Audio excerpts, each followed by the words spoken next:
इस लेक्चर में हम डेंगू वायरस के बारे में पढ़ेंगे। सबसे पहला पॉइंट है, डेंगू एक प्रकार की वायरल डिजीज है, यानी कि वायरस के द्वारा होने वाला रोग है। भारत में लगभग 4 प्रकार की वायरस की प्रजातियां पाई जाती हैं, जिसमें type 1, type 2, type 3, type 4 virus है। तो एक प्रकार का वायरल डिजीज है। दूसरा पॉइंट है कि मोड ऑफ स्प्रेड अगर देखा जाए, इसका रोग कारक है क्या है, तो ये बीमारी जो होती है मच्छर की प्रजातियां होती हैं, जैसे कि एडीज। जो एडीज की प्रजातियां होती हैं मच्छर की, वह इस वायरस को मनुष्य की ब्लड तक पहुंचाती हैं। सबसे पहले जो वायरस होता है वह मच्छर के अंदर प्रवेश करता है। जैसे ही यह मच्छर जो होता है ह्यूमन को बाइट्स करता है, काटता है, तो यह जो होते हैं, जो वायरस जो होते हैं हमारे ब्लड में चले जाते हैं। ब्लड में जाने के बाद ये सबसे पहले क्या करते हैं, हमारी ब्लड में मौजूद जो सेल्स होते हैं, जैसे कि डब्ल्यूबीसी प्लेटलेट्स जो होती हैं, इन पर अटैक करते हैं। ये डब्ल्यूबीसी के लेवल को क्या कर सकते हैं, घटा सकते हैं, और प्लेटलेट्स के लेवल को भी क्या कर सकते हैं, घटा सकते हैं।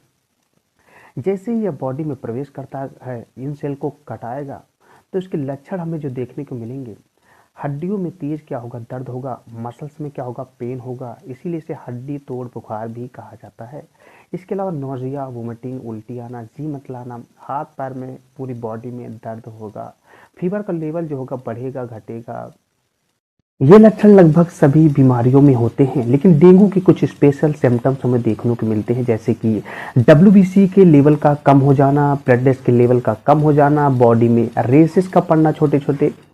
इसके अलावा जो है तेज सीवियर क्या होगा, हेडेक होगा, बॉडी पेन होगा। ये जो होते हैं इसके मेन सिम्टम्स होते हैं। कैसे पहचाने कि यह डेंगू वायरस है? इसके लिए कुछ टेस्ट या डायग्नोस किए जाते हैं, जैसे कि डेंगू के टेस्ट को हम NS1 non structural protein antigen test बोलते हैं, या फिर डेंगू IgM टेस्ट होता है। इस टेस्ट की मदद से हम इस वायरस की एंटीजन को पहचान सकते हैं, जिससे हम कह सकते हैं कि हमारी बॉडी में डेंगू वायरस है या उसका एंटीजन है। इस टेस्ट के पता होने के बाद हम इसका ट्रीटमेंट स्टार्ट करते हैं। वैसे तो डेंगू की लाइफ साइकिल जो होती है लगभग 5 से 7 दिन की होती है। यह हमारे बॉडी में लगभग 5 से 7 दिन तक रहेगा। इसके बाद यह ऑटोमेटिक क्या होगा, गायब हो जाएगा। लेकिन हमें मरीज में क्या करना है, प्लेटलेट्स के लेवल को क्या करना है, बचा के रखना है। इसके लिए जो प्लेटलेट्स का लेवल इसमें डाउन होता जाएगा, प्लेटलेट्स को बढ़ाने के लिए हमारे शरीर में विटामिन होनी चाहिए। जो अगर इसका हम ट्रीटमेंट देखें, तो हमें इस ट्रीटमेंट में हमें लगभग ज़्यादा से ज़्यादा क्या करना चाहिए, फ्लूइड देना चाहिए। और हमारे बॉडी में प्लेटलेट्स का लेवल डाउन होगा, इसमें हमें vitamin B12, vitamin B9, vitamin 6, vitamin C ये हमें देना होगा, ताकि प्लेटलेट्स हमारी बॉडी में ज़्यादा से ज़्यादा बने और हम बीमारी से। इन विटामिन को हमें देना चाहिए। सबसे बेस्ट जो सोर्स है विटामिन B9 और 12 के, वो हैं डेयरी प्रोडक्ट, जैसे कि दूध, दही, छाछ, पनीर। इसके अलावा पपीता हो गया, अनार, पालक। इसके अलावा दालें जो होती है, इसमें भरपूर मात्रा में विटामिन B12 और विटामिन B9 पाया जाता है, जो कि हमारे प्लेटलेट्स के लेवल को 2 गुना बढ़ा सकता है। इसके अलावा विटामिन C के जो सोर्स होते हैं, जैसे कि नींबू, आंवला, इनका अगर घोल हम पिए, तो हमारी बॉडी में ज़्यादा से ज़्यादा मात्रा में प्लेटलेट्स बनेंगी और हम इस बीमारी से बच सकते हैं। इसके अलावा कुछ ट्रीटमेंट दिया जाता है, जैसे कि इसमें हम कोई एंटीबायोटिक नहीं दे सकते हैं, पेन किलर नहीं दे सकते हैं, एलर्जी की टेबलेट नहीं दे सकते हैं।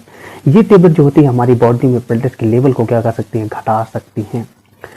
इसमें फ्लूइड ज़्यादा से ज़्यादा बॉडी में दिया जाता है, मल्टीविटामिन दी जाती हैं। इसके अलावा बुखार के इलाज के लिए हम इसमें डोलो या PCM टेबलेट लगभग देते हैं। इस प्रकार 5 से 7 दिन के बाद ऑटोमेटिक जो है यह वायरस जो होता है हमारी बॉडी में यूरिन या वेस्ट मेटल के थ्रू बाहर निकल जाता है। इस प्रकार इस डिजीज से हम बच सकते हैं, इस डेंगू से हम फ्री फ्रॉम हो सकते हैं। हमें मच्छरों से बच के रहना चाहिए, ताकि हम इस बीमारी से बच सकें। तो this is all about of dengue and dengue virus.